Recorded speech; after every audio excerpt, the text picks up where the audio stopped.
بسم الله الرحمن الرحيم. أعوذ بالله من الشيطان الرجيم. بسم الله الرحمن الرحيم. القارعة ما القارعة وما أدراك ما القارعة يوم يكون الناس كالفراش المبثوث وتكون الجبال كالعهن المنفوش فأما من ثقلت موازينه فهو في عيشة راضية وأما من خفت موازينه فأمه هاوية وما أدراك ما هي نار حامية. الحمد لله رب العالمين والعاقبة للمتقين والصلاة والسلام على أشرف الأنبياء والمرسلين نبينا محمد وعلى آله وأصحابه ومن تبعهم بإحسان إلى يوم الدين. اللهم صل على محمد وعلى آل محمد كما صليت على إبراهيم وعلى آل إبراهيم إنك حميد مجيد. اللهم بارك على محمد وعلى آل محمد كما باركت على إبراهيم وعلى آل إبراهيم إنك حميد مجيد. கண்ணியத்துக்குரிய அல்லாஹ்வின் அடியார்களே, அல்லாஹ் ரப்புல் ஆலமீன் எப்படி அவனுடைய அருளால் அவனுடைய நாட்டத்தால் அல்லாஹ் இந்த புனித பூமியில் என்னையும் உங்களையும் ஒன்று சேர்த்தானோ அதுபோன்று அல்லாஹ் எம்மை ஜன்னத்துல் ஃபிர்தௌஸில் அதிலும் குறிப்பாக அல்லாஹுடைய தூதர் முஹம்மது ரசூலுல்லாஹ் ஸல்லல்லாஹு அலைஹி வஸல்லம் அவர்களோடும் அவர்களுடைய தோழர்களோடும் அல்லாஹ் என்னையும் உங்களையும் உலக முஸ்லிம்களையும் ஒன்று சேர்ப்பானாக. சூரத்துல் காரிஆ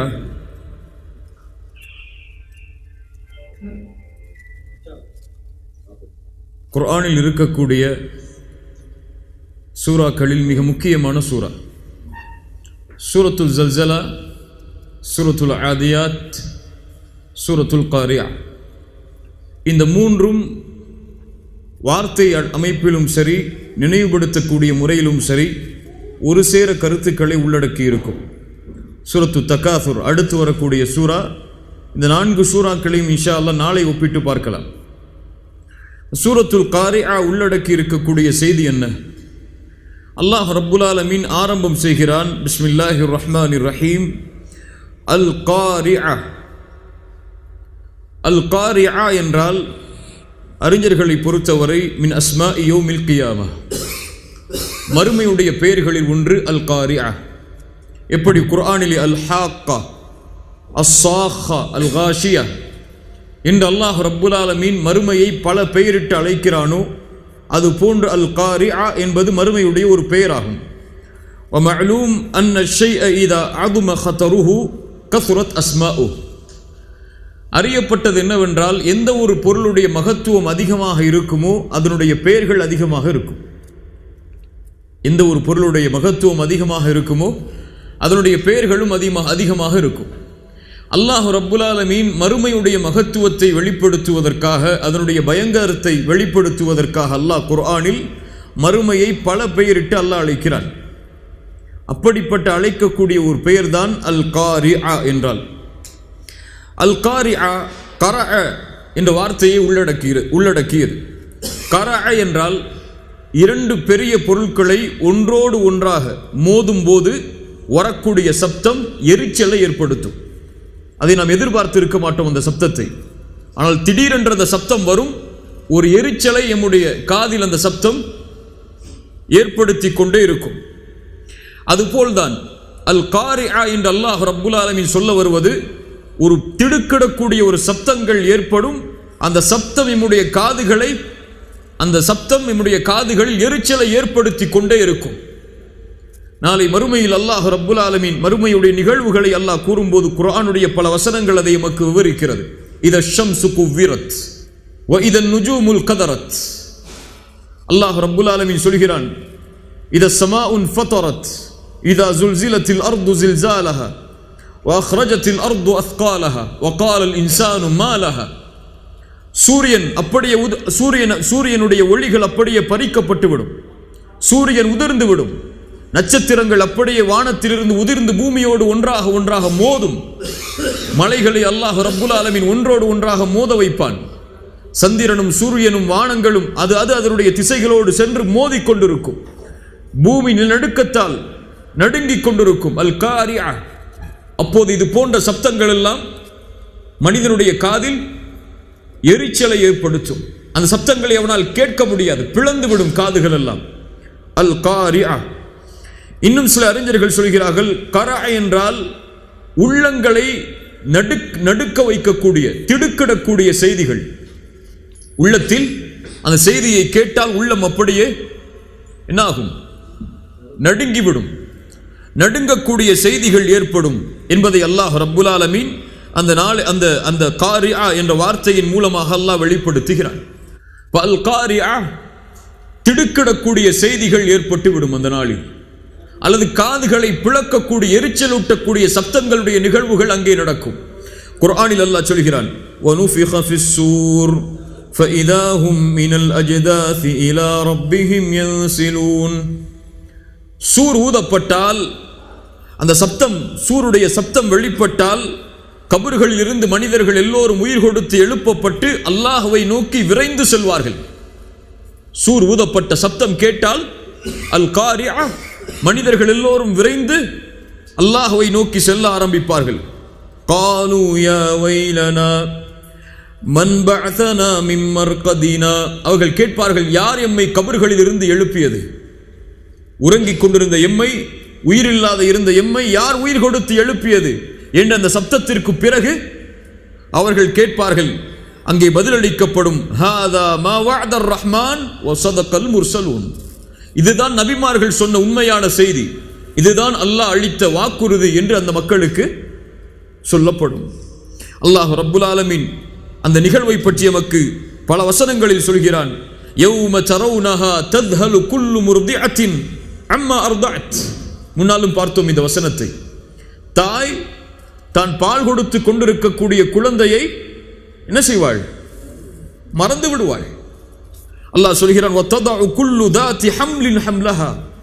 வயிற்றில் சுமந்து கொண்டிருக்கக்கூடிய குழந்தையை, குட்டியை, விலங்கினங்களாக இருந்தாலும் மனிதர்களாக இருந்தாலும் அந்த பயத்தால் வெளிப்படுத்தி விடுவார்கள். அல் காரியா ஏற்பட்டால் என்ன ஆகும்? இந்த நிலைமை ஏற்பட்டுவிடும். மனிதன் திடுக்கிட்டு விடுவான். நடப்பது என்னவென்று அவனுக்கு தெரியாது. அல்லாஹ் சொல்கிறான், ஒத்தரன்னாச சுக்காரா. மனிதர்கள் எல்லோரும் போதையில் இருப்பார்கள். வமாஹும் பி சுக்காரா. அது என்ன அல்ல, என்ன போதை அல்ல, மதுவின் போதை அல்ல. வலக்கின்ன அஸாபல்லாஹி ஷதீத். அல்லாஹ்வின் தண்டனை மிக பயங்கரமாக இருக்கும். அல்லாஹ் ரப்புல் ஆலமீன் அந்த நாளை ஏற்படுத்தக்கூடிய காட்சி பயங்கரமாக இருக்கும். யௌம துபத்தலுல் அர்து வல் யௌம துபத்தலுல் அர்த். பூமியின் அமைப்பு மாற்றப்படும். வானங்களின் அமைப்பை அல்லாஹ் மாற்றி விடுவான். சூரியனுடைய ஒளிகள் பறிக்கப்பட்டு விடும். நட்சத்திரங்கள் உதிர்ந்து விடும். அல்லாஹு அக்பர். பூமியுடைய எல்லா அமைப்புகளும் சின்ன பின்னமாக நொறுங்கிவிடும். அல்லாஹ் ரப்புல் ஆலமீன் இந்த நிலைமையை ஏற்படுத்துவான். அந்த திடுக்கிடக்கூடிய செய்தி ஏற்படும் என்றால், அந்த மனிதன் கபர்களில் இருந்து எழுந்து வரும்போது அந்த மஹ்ஷரில் என்ன நடக்கிறது என்று அவனுக்கு தெரியாது. யார் யார் யாருடைய உறவினர்கள் என்றெல்லாம் அவன் கவனிக்க மாட்டான். அல்லாஹ்வுடைய தூதர்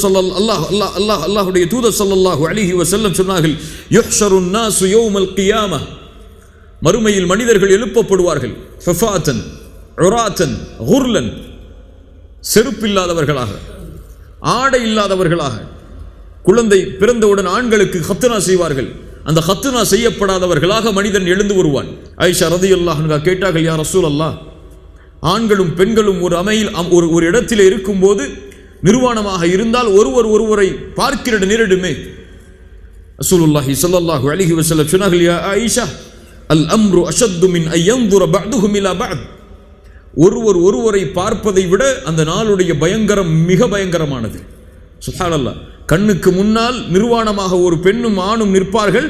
ஆனால் ஒருவருடைய பார்வை இன்னொருவரை பார்க்க முடியாது. திடுக்கிட்டு நிற்கும் கண்கள் எல்லாம். ஹாஷிஅத்தன் அப்சாருஹும் தர்ஹக்குஹும் தில்லா. சுப்ஹானல்லாஹ். அல்லாஹ் குர்ஆனில் அதை விவரிக்கிறான் நமக்கு. பார்வைகள் எல்லாம் தாழ்ந்து விடும். அல்லாஹ்வுடைய அந்த அச்சத்தால், அல் காரியா ஏற்பட்டு விட்டால் ஒவ்வொரு மனிதனும் தன் நிலைமையை மட்டுமே கணக்கிட்டு வருவான். அல்லாஹ் ரப்புல் ஆலமீன் அதைத்தான் அல் காரியா என்று சொல்கிறார். அல் காரியா என்றால் திடுக்கிடக்கூடிய நிகழ்வுகள் அல்லது செவிகளை எரிச்சலூட்டக்கூடிய திடுக்கிடக்கூடிய சப்தங்கள். அல் காரியா. மல் காரியா வமா அத்ராக மல் காரியா. சுப்ஹானல்லாஹ்.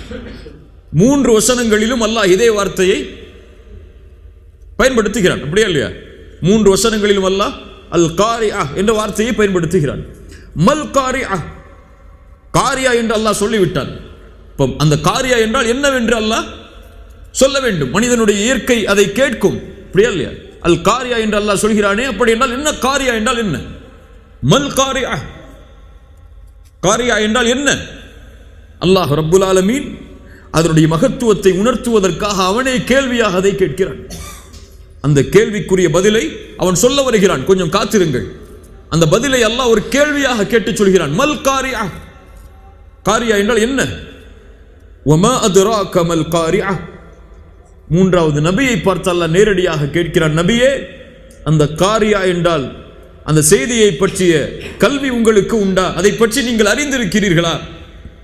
குர்ஆனில் அல்லாஹ் இப்படி கேட்பதற்கு 2 வார்த்தைகளை பயன்படுத்துவான். வமா அத்ராக வமா யுத்ரீக. வமா யுத்ரீக லஅல்லஹு யதஸக்கா.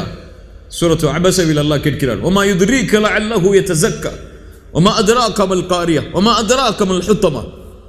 வமா அத்ராக என்றால் அந்த செய்தியை பற்றிய கல்வியை அல்லாஹ் கொடுப்பான். அல்லாஹ் அந்த கேள்வியை கேட்டான் என்றால் அதனுடைய பதிலை அல்லாஹ் கொடுப்பான். வமா யுத்ரீக என்றால் அந்த பதிலை அல்லாஹ் கொடுக்க மாட்டான். அது அல்லாஹ் தான் அறிந்தவன். நபியே, அதனுடைய செய்தி எதுவும் உங்களுக்கு தெரியாது. வமா யுத்ரீக, நாளை மறுமையை பற்றி எந்த செய்தியும் உங்களுக்கு நபியே, அது எப்போது ஏற்படும் என்ற கல்வி எல்லாம் உங்களுக்கு கிடையாது என்பதற்கு வமா யுத்ரீக என்று அல்லாஹ் சொல்லுவான். வமா அத்ராக என்றால் அதனுடைய முழுமை உங்களுக்கு தெரியாது, அல்லாஹ் அதை விவரிப்பான். வமா அத்ராக மல் காரியா. நபியே, காரியா என்றால் என்னவென்று உங்களுக்கு தெரியுமா? அந்த செய்தியை பற்றிய கல்வி உங்களுக்கு உண்டா? அல்லாஹ் ரப்புல் ஆலமீன் அதை பற்றி சொல்ல வருகிறான். 3 முறை அல்லாஹ் ரப்புல் ஆலமீன் காரியா காரியா காரியா என்ற வார்த்தையை சொல்வதனுடைய அர்த்தம் என்ன? அதனுடைய மகத்துவத்தின் மேல் எம்முடைய பார்வை செல்ல வேண்டும் என்பதற்காக, அதை பற்றிய கவனம் எம்முடைய உள்ளத்தில் அதிகமாக வர வேண்டும் என்பதற்காக அல்லாஹ் ரப்புல் ஆலமீன் அதே வார்த்தையை மீண்டும் மீண்டும் வெளிப்படுத்தி கொண்டே வருகிறான். அந்த அல் காரியா ஏற்பட்டால் என்ன ஆகும்? அல்லாஹ் சொல்கிறான், யௌம யகூனுன் நாசு கல் ஃபராஷில் மப்தூஸ். யௌம யகூனுன் நாஸ், மனிதர்கள் அந்த நாளில் ஆகிவிடுவார்கள். கல் ஃபராஷ், ஃபராஷ் என்றால் ஈசல்கள். மப்தூஸ், சிதறப்பட்ட அல்லது பிரிக்கப்பட்ட, சிதறப்பட்ட பிரிக்கப்பட்ட ஈசல்களை போல் மனிதர்கள் ஆகிவிடுவார்கள். அல்லாஹ் ரப்புல் ஆலமீன் மனிதர்களை ஒப்பிடுகிறான். எதோடு? ஈசல்களோடு அல்லாஹ் ஒப்பிடுகிறான். ஏன்? ஈசல்களை பார்த்தால் அது ஒரு திசையில் பறக்காது, ஒரு நோக்கத்தோடு எல்லாம் அது செல்லாது. உயிர் கொடுத்து அதனுடைய இறக்கை வந்து விட்டால் அது செல்லக்கூடிய திசையும் அதற்கு தெரியாது, எதை நோக்கி செல்கிறோம் என்றும் அதற்கு தெரியாது. அது வெளிச்சமா நெருப்பா என்று கூட அதற்கு தெரியாது. வெளிச்சம் இருந்தால் அதை நோக்கி அது சென்று என்ன ஆகும்? விழுந்துவிடும். நெருப்பிலும் ஈசல் எரியும், அதற்கு தெரியாது நெருப்பு சுடும் என்று. அது வெளிச்சம் என்றுதான் அது என்னும். அது போல் அல்லாஹ் ஒப்பிடுகிறான். பாருங்கள், சுப்ஹானல்லாஹ். அது போல் மஹ்ஷரில் எழுந்து வரும்போது அவனுக்கு எதுவும் தெரியாது, எதை பற்றியும் அவன் கணக்கிட மாட்டான். யௌம யகூமுன் நாஸ் லிரப்பில் ஆலமீன், மனிதர்கள் எல்லோரும் ரப்புக்கு முன்னால் நிற்பார்கள். அல்லாஹ் சொல்கிறான், மனிதன் கேட்பான், யௌம யகூலுல் இன்சானு யௌமைதின் ஐனல் மஃபர், எங்கே தங்கக்கூடிய இடம், ஒதுங்கக்கூடிய இடம் எங்கே? எல்லாம் சமதளமாக இருக்கும், எங்கே ஓட முடியும், எங்கே ஒளிய முடியும் என்று மனிதன் கேட்பான். எந்த நிகழ்வை பற்றியும் கவலை அவனுக்கு இருக்காது. ஈசல்கள் எப்படி தன்னுடைய திசை தெரியாமல் ஓடுமோ, எதை பற்றியும் கவலை இல்லாமல் ஓடுமோ, அது போன்று மனிதன் எதை பற்றியும் கவலைப்படாமல் எழுந்து வருவான். யௌம யஃபிர்ருல் மர்உ மின் அஹீஹி வ உம்மிஹி வ அபீஹி வ ஸாஹிபத்திஹி வ பனிஹி. சுப்ஹானல்லாஹ், சுப்ஹானல்லாஹ். மறுமையை பற்றி பேசுகிறோம், கவனத்தோடு கேளுங்கள். யௌம யஃபிர்ருல் மர்உ மின் அஹீஹி, சகோதரனை பார்த்து விரண்டு ஓடுவான். வ உம்மிஹி வ அபீஹி, தன்னை பெற்றெடுத்த தாய் தந்தையை பார்த்து பிள்ளை விரண்டு ஓடுவான். இப்படிப்பட்ட நாளாக இருக்கும். அவனுடைய மனைவியை விட்டு, அவனுடைய குழந்தைகளை விட்டு பிள்ளை தந்தை விரண்டு ஓடுவான், கணவன் விரண்டு ஓடுவான் மனைவியை பார்த்து. அவரவர்களுக்கு அவரவர்களின் நிலைமைதான். யாரை பற்றியும் யாரும் கவலைப்பட மாட்டார்கள். ஈசல் தன்னோடு பிறந்த ஈசலை பற்றி கவலைப்படாது. அதற்கு தேவை ஏதாவது வெளிச்சம், அதற்கு தேவை எங்கேயாவது பறக்க வேண்டும், அதற்காக பறந்து கொண்டே இருக்கும். அது போல் ஆகிவிடுவான் மனிதன். ரசூலுல்லாஹி ஸல்லல்லாஹு அலைஹி வஸல்லம் அதை உணர்த்துவதற்காகத்தான் ஃபாத்திமா ரலியல்லாஹு அன்ஹா அவர்களை ஒருமுறை அழைத்தார்கள். யா ஃபாத்திமா, சுப்ஹானல்லாஹ், யா ஃபாத்திமா பின்த் ரசூலில்லாஹ், ரசூலுல்லாஹ்வின் மகள் ஃபாத்திமாவே, சலீனி பிமா ஷிஅ்தி மினத் துன்யா, இந்த உலகத்தில் எதை வேண்டுமோ கேள் தருகிறேன். நான் தந்தை, ரசூலுல்லாஹ் உன்னுடைய தந்தை, எதை வேண்டுமோ கேள் தருகிறேன். லா உக்னி அன்கி மினல்லாஹி ஷைஆ, நாளை மறுமையில் முஹம்மது ரசூலுடைய தந்தை என்பதால் எந்த உதவியும் என்னால் உனக்கு செய்ய முடியாது. ஒரு தந்தை தன்னுடைய பிள்ளையை பார்த்து இந்த வார்த்தையை சொல்ல வேண்டும். இந்த உலகத்திலேயே நான் உன்னை உலகத்திலே பெற்றெடுத்து வளர்க்கலாம், உனக்கு உணவை கொடுக்கலாம், உன் தேவையை நிறைவேற்றலாம், கல்வியை கொடுக்கலாம். ஆனால் நாளை மறுமையில் நீதான் உன்னை பாதுகாக்க வேண்டும். நான் உன்னை பாதுகாக்க முடியாது. நீ நன்மை செய்தால் முன்னேறுவாய், நன்மை செய்யவில்லை என்றால் நரகத்தில் வீழ்வாய். தந்தை என்பதாலோ தாய் என்பதாலோ உறவு என்பதாலோ யாரும் யாரையும் பாதுகாக்க முடியாது. அப்படிப்பட்ட நிலைமை ஏற்பட்டுவிடும். யௌம யகூனுன் நாசு கல் ஃபராஷில் மப்தூஸ். ரசூலுல்லாஹி ஸல்லல்லாஹு அலைஹி வஸல்லம் ஒரு ஹதீஸில் சொன்னார்கள், எனக்கும் ஒரு மனிதனுக்கும் உள்ள உதாரணம், எனக்கும் ஒரு மனிதனுக்கும் உள்ள உதாரணம் ஒத்ததுதான். எப்படி தெரியுமா? அவன் இஸ்தௌகத நாரா, நெருப்பை எரிய வைக்கிறான். சுப்ஹானல்லாஹ். ஃபலம்மா அதாஅத் மா ஹவுலஹு ஜஅல அல் ஃபராஷு, அந்த நெருப்புடைய வெளிச்சம் வெளியே வந்தவுடன் ஈசல்கள், ஃபராஷ் கல் ஃபராஷில் மப்தூஸ், ஈசல்கள் அந்த வெளிச்சத்தை நோக்கி வருகிறது. எரிய வைத்தவன் நேசத்தோடு என்ன செய்கிறான்? ஈசல்கள் வருகிறது என்று அதை தடுக்கிறான், உள்ளே வரவிடாமல் தடுக்கிறான், நெருப்பில் அது விழுந்து விடக்கூடாது என்று. சுப்ஹானல்லாஹ். ஆனால் அதையும் மீறி அது விழுகிறது, அதற்கு தெரியாது அது நெருப்பென்று. அதுபோல்தான் நான் நரகத்திலிருந்து உங்களை பாதுகாக்க வேண்டும் என்பதற்காக உங்களுடைய இடுப்புகளை பிடித்து இழுக்கிறேன், ஆனால் என்னுடைய கரத்தையும் தாண்டி நீங்கள் விழுந்து விடுகிறீர்கள். சுப்ஹானல்லாஹ். நான் உங்களை குர்ஆன் சுன்னாவுடைய வழியை கூறி உங்களை தடுக்கிறேன் நரகத்திலிருந்து, ஆனால் நீங்கள் அதை பற்றியெல்லாம் கவலைப்படாமல் ஈசலை போன்று அதை தாண்டியும் விழுந்து விடுகிறீர்கள்.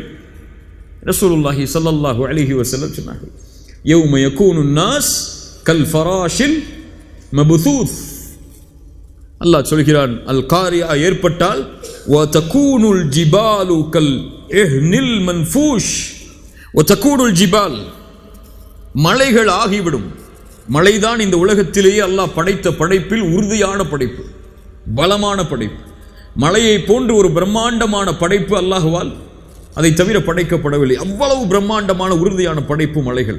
உத்தாதா, பூமியை தாங்கி பிடிக்கிறது. அல்லாஹ் சொல்கிறான், வ தகூனுல் ஜிபால், மலைகள் ஆகிவிடும். கல் இஹ்னில் மன்ஃபூஷ், இஹ்ன் என்றால் கம்பளி. பல நிறங்களுடைய கம்பளிக்கு இஹ்ன் என்று சொல்லப்படும். ஒரு நிறமுடைய கம்பளிக்கு வேறு. இஹ்ன் என்றால் பல நிறங்கள், பல நிறங்களுடைய கம்பளி பஞ்சுகளை போல். அல் மன்ஃபூஷ், அந்த கம்பளிகளை ஒன்று சேர்த்து ஒன்று கொடுத்து அதை நன்றாக தைத்து மென்று பஞ்சுகளாக மாற்றுவோமா இல்லையா? அதற்குத்தான் நஃபஷ என்று சொல்லப்படும். கல் மன்ஃபூஷ் கல் ஃபராஷில் கல் இஹ்னில் மன்ஃபூஷ், அந்த கம்பளிகளை ஒன்று சேர்த்து அதை லேசாக்கி அதை வைத்தால் எப்படி ஃபூ என்று ஊதினால் பறந்து விடுமோ அது போன்று பல மலைகளை அல்லாஹ் ரப்புல் ஆலமீன் கொண்டு வந்து ஒன்றாக்கி என்னாக்கி விடுவான்? பஞ்சுகளை போல் அல்லாஹ் மாற்றி பறக்க விட்டு விடுவான். ஏன் அல்லாஹ் மலைகளை சொல்கிறான்? உறுதியான மலைகளுடைய நிலைமையே அப்படி மாறும் என்றால் வேறு என்ன? அதான் இல்லை. அந்த உறுதியான மலைகளே பஞ்சுகளை போல் பறக்க விடப்படும் என்றால் நீ எல்லாம் யார்? மற்ற படைப்புகள் எல்லாம் என்ன ஆகும் அந்த மறுமையில்? கல் ஃபராஷில் கல் இஹ்னில் மன்ஃபூஷ். அல்லாஹ் ரப்புல் ஆலமீன் மலைகளை ஒன்று சேர்ந்து இருக்கக்கூடிய கொட்டப்பட்ட பஞ்சுகளை போல் அல்லாஹ் ஆக்கி அதனுடைய தன்மைகளை பறக்குமாறு அல்லாஹ் ரப்புல் ஆலமீன் ஆக்கி விடுவான். அல்லாஹ் சொல்கிறான் வேறொரு வசனத்தில் வயஸ்அலூனக அனில் ஜிபால் ஃபகுல் யன்சிஃபுஹா ரப்பி நஸ்ஃபா. அல்லாஹ் தூசிகளாக அதை மாற்றி பறக்க விட்டு விடுவான். வயதருஹா காஅன் ஸஃஸஃபா, பூமி அப்படியே சமதளமாக மாறிவிடும். லா தரா ஃபீஹா இவஜௌ வல அம்தா, அதில் பலமான அதில் பாறைகளையோ அல்லது பள்ளத்தாக்குகளையோ குன்றுகளையோ நீங்கள் அதில் பார்க்க மாட்டீர்கள். அவ்வளவு பெரிய உறுதியை அல்லாஹ் ரப்புல் ஆலமீன் ஆட்டி விடுவான். மஹ்ஷரில் மலைகள் எல்லாம் பஞ்சாக மாற்றப்பட்டு விடும். ஏன்? உறுதியெல்லாம் பலமெல்லாம் யாரிடத்தில் தான் ஒன்று சேர்ந்து விடும்? அல்லாஹ்விடத்தில். அல்லாஹ் ரப்புல் ஆலமீன் எல்லா படைப்புகளையும் அழித்ததற்கு பிறகு அவனை தவிர அந்த உலகத்தில் யாரும் இல்லாத நேரத்தில் அல்லாஹ் கேட்பான், லிமனில் முல்குல் யௌம், இந்த நாளுடைய அதிகாரம் யாரிடத்தில் இருக்கிறது? பெருமை அடித்தவர்கள் எங்கே? ஐனல் முத்தகப்பிரூன் ஐனல் ஜப்பாரூன், ஆட்சி செய்து பெருமை அடித்தவர்கள் எங்கே? அதிகாரம் அடித்தவர்கள் எங்கே? தான் என்று மமதையில் வாழ்ந்தவர்கள் எங்கே? அனல் மலிக், அல்லாஹ் சொல்வான் நான் தான் அரசன். அதற்கு யார் பதிலளிக்க முடியும்? லில்லாஹில் வாஹிதில் கஹார், அதிகாரங்கள் எல்லாம் அடக்கி ஆளக்கூடிய அந்த ரப்பிடத்திலேயே ஒன்று சேர்ந்து விடும். அல்லாஹ் அவனுடைய மகத்துவத்தை இந்த வசனங்களில் வெளிப்படுத்துகிறான். அல்லாஹ் அதற்கு பிறகு சொல்கிறான், சுப்ஹானல்லாஹ், ஃபஅம்மா மன் ஸகுலத் மவாஸீனு, அங்கே எந்த கணமும் இருக்காது, மறுமையில் எந்த உறுதியும் இருக்காது, எல்லா உறுதிகளும் தளர்ந்து விடும். அல்லாஹ் அதற்கு பிறகு எப்படி சொல்கிறான் பாருங்கள், ஃபஅம்மா மன் ஸகுலத் மவாஸீனு, மேலும் யாருடைய எடை கணந்து விடுமோ, கணத்து விடுமோ, மழையெல்லாம் கணம் கிடையாது. அங்கே உண்மையான கணம் எது? உண்மையான உறுதி எது? யாருடைய தராசின் எடை கணக்கிறதோ அவர்கள் தான். தராசின் எடை எதை கொண்டு கணக்கப்படும்? எதை கொண்டு? நன்மைகளை கொண்டு கணக்கப்படும். நன்மைகளால் யாருடைய எடை கணந்து விடுகிறதோ, பல விளக்கங்கள் இருக்கிறது, அதனுள் சென்றால் நேரம் பத்தாது. எப்படி தராசு என்றால் என்ன, அது எதை கொண்டு அளக்கப்படும், எதை கொண்டு நிறுக்கப்படும், நன்மைகள் நிறுக்கப்படுமா அல்லது நன்மைகள் ஏட்டுடைய வடிவத்தில் வைத்து நிறுக்கப்படுமா, இதுவெல்லாம் பெரிய கருத்து வேறுபாடுகள். சுருக்கமாக யாருடைய நன்மையின் எடை தராசில் கணந்து விடுமோ, ஃபஹுவ ஃபீ ஈஷத்திர் ராதியா. ஐஷ் என்றால் ஈஷா நிம்மதியோடு வாழ்தல். நிம்மதி என்றால் அவருக்கு உணவோ அல்லது தங்குமிடம் பற்றிய கவலையோ எதுவும் இருக்காது, எல்லாம் அவருக்கு கிடைத்திருக்கும். பயமே அவருடைய உலக வாழ்க்கையில் இருக்காது. ஐஷ் என்று சொல்வார்கள் அந்த வாழ்க்கைக்கு. ஃபஹுவ ஃபீ ஈஷத்திர் ராதியா. யார் இப்படி யாருடைய எடை மறுமையில் கணந்து விடுகிறதோ அவர்கள் ஈஷா நிம்மதியுடைய வாழ்க்கையோடு, ராதியன் பொருத்தத்துடைய வாழ்க்கையோடு வாழ்வார்கள். அவர்கள் கொடுக்கப்பட்ட அந்த வாழ்க்கையை பொருந்திக் கொண்டு அவர்களுக்கு அல்லாஹ் ரப்புல் ஆலமீன் அப்படிப்பட்ட வாழ்வை அளிப்பான். பொருந்தக்கூடிய வாழ்வு எங்கு கிடைக்கும்? உலகத்தில் எதை கொடுத்தாலும் மனிதன் பொருந்திக் கொள்ள மாட்டான். அதில் எதையாவது குறையை மனிதன் தேடிக்கொண்டே வருவான், அல்லது அதை விட சிறந்ததை தேடிக்கொண்டு ஓடிக்கொண்டே இருப்பான். எதை கொடுத்தாலும் மனிதன் உலகத்தில் திருப்தி அடைய மாட்டான். மனிதனை திருப்தி அடையக்கூடிய ஒரே செயல் அல்லாஹ் ரப்புல் ஆலமீன் அவனுக்கு கொடுக்க வேண்டும் என்றால் அல் ஜன்னா, சொர்க்கம்தான். அதை கொடுத்தால் மட்டும்தான் யா அல்லாஹ் இதற்கு மேல் என்ன இருக்கிறது என்று கேட்பான். இந்த துன்யாவில் எதை கொடுத்தாலும் இதற்கு மேல் ஏதாவது இருக்கிறதா என்று தேடிச் செல்வான். சொர்க்கத்தில் அவன் என்ன தெரியுமா கேட்பான்? ரசூலுல்லாஹி ஸல்லல்லாஹு அலைஹி வஸல்லம் சொன்னார்கள், அல்லாஹ் சொர்க்கவாதிகளை அழைப்பான். அல்லாஹ் அந்த கூட்டத்தில் எம்மை ஆக்குவானாக. சொர்க்கவாதிகள் சொல்வார்கள், லப்பைக் ரப்பனா வ சஅதைக், யா அல்லாஹ் ஆஜராகிறோம் ஆஜராகிறோம். அல்லாஹ் கேட்பான், ஹல் ரதீதும், நீங்கள் திருப்தி அடைந்தீர்களா என்று கேட்பான். பொருந்திக் கொண்டீர்களா என்று அல்லாஹ் கேட்பான். சொர்க்கத்தை அல்லாஹ் கொடுத்திருக்கிறான். அல்லாஹ் கேட்கிறான், சொர்க்கம் கொடுக்கப்பட்டதை திருப்தி அடைந்தீர்களா? அவன் சொல்லுவான், மனிதன் ஒமா லனா லா நர்தா யா ரப், நாங்கள் எப்படி சொர்க்கத்தை பொருந்திக் கொள்ளாமல் இருப்பது என்று கேட்பான். நீ உலகத்தில் எந்த படைப்பிற்கும் கொடுக்காததை அல்லவா எங்களுக்கு கொடுத்திருக்கிறாய், அதை கொண்டு எப்படி நாங்கள் திருப்தி அடையாமல் இருப்பது என்று கேட்பான். அல்லாஹ் ரப்புல் ஆலமீன் சொல்லுவான், அன உஅதீகும் அஃதல மின் தாலிக், நீங்கள் திருப்தி அடைந்ததை விடவெல்லாம் சிறந்த ஒன்றை உங்களுக்கு கொடுக்கவா என்று அல்லாஹ் கேட்பான். அப்போ மனிதன் சொல்லுவான், வஅய்யு ஷைஇன் அஃதல மின் தாலிக் வஅய்யு ஷைஇன் அஃதலு மின் தாலிக், யா அல்லாஹ் அப்படி இதை விடவெல்லாம் சிறந்தது என்ன இருக்கிறது என்று கேட்பான். அல்லாஹ் சொல்கிறான், உனக்கு கொடுக்கிறேன் இதை விடவெல்லாம் சிறந்தது. அவன் கேட்பான், இதை விடவெல்லாம் சிறந்தது என்ன இருக்கிறது? சுப்ஹானல்லாஹ். அல்லாஹ் ரப்புல் ஆலமீன் சொல்லுவான், உஹில்லு அலைக்கும் ரித்வானி ஃபலா அஸ்கத்து அலைக்கும் பஅதஹு அபதா. என் பொருத்தத்தை உங்களுக்கு ஹலாலாக்குகிறேன், இதற்கு மேல் உங்கள் மேல் நான் கோபப்பட மாட்டேன். அல்லாஹ்விடமிருந்து இந்த வார்த்தை கேட்டால் ஃபஹுவ ஃபீ ஈஷத்திர் ராதியா, ஃபஹுவ ஃபீ ஈஷத்திர் ராதியா. அவர் பொருந்தக்கூடிய வாழ்வோடு, நிம்மதியுடைய வாழ்வோடு அவன் மறுமையில் இருப்பான். யாருடைய நன்மையின் எடை கணக்கிறதோ அதுதான் உறுதி, அதுதான் வெற்றி. அல்லாஹ் அதற்கு பிறகு சொல்கிறான், வஅம்மா மன் ஹஃபத் மவாசீனு. யாருடைய எடை லேசாகி விடுகிறதோ, யானி என்ன அர்த்தம்? நன்மைகள் இல்லாமல் தீமைகள் அதிகரித்து நன்மையின் எடை யாருக்கு லேசாகி விடுகிறதோ ஃபஉம்முஹு ஹாவியா. சுப்ஹானல்லாஹ். அவனுடைய தாய் ஹாவியாவாகும். உம்முஹு என்றால் தங்குமிடம் என்று கூட வைக்கலாம், அவன் சேருமிடம் தங்குமிடம் என்று கூட அர்த்தம் வைக்கலாம். ஆனால் ஏன் அல்லாஹ் இந்த வார்த்தையை இங்கே பயன்படுத்த வேண்டும்? ஹாவியா என்றால் நரகம். அது என்ன நரகம் என்று பின்னால் சொல்கிறேன். அவனுடைய தாய் நரகமாகும். ஒரு குழந்தைக்கு தாயை சொல்ல வேண்டுமா?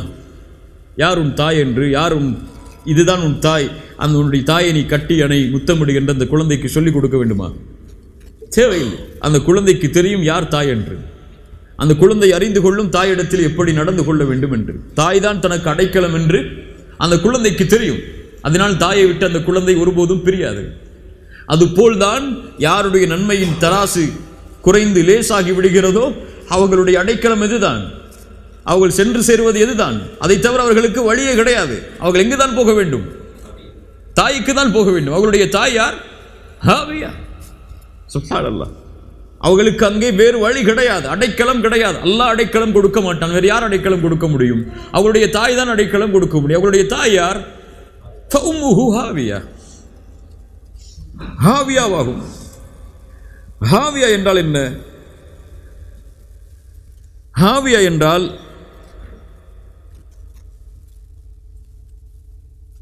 அறிஞர்களை பொறுத்தவரை இந்த அரபி வார்த்தை பயன்படுத்தப்படும் கடுமையான சிரமத்தில் இருக்கக்கூடிய ஒரு மனிதனுக்கு. கடுமையான சிரமம், அதை விட சிரமம் அவனுக்கு கிடையாது. அதுபோல் சிரமத்தில் இருக்கக்கூடியவனுக்கு பயன்படுத்தக்கூடிய வார்த்தை ஹாவியா. அவன் அந்த இடத்தில் இருக்கிறான் என்று சொல்லுவார்கள். ஹாவியா என்றால் நரக கடைசி தலம், அதுதான்.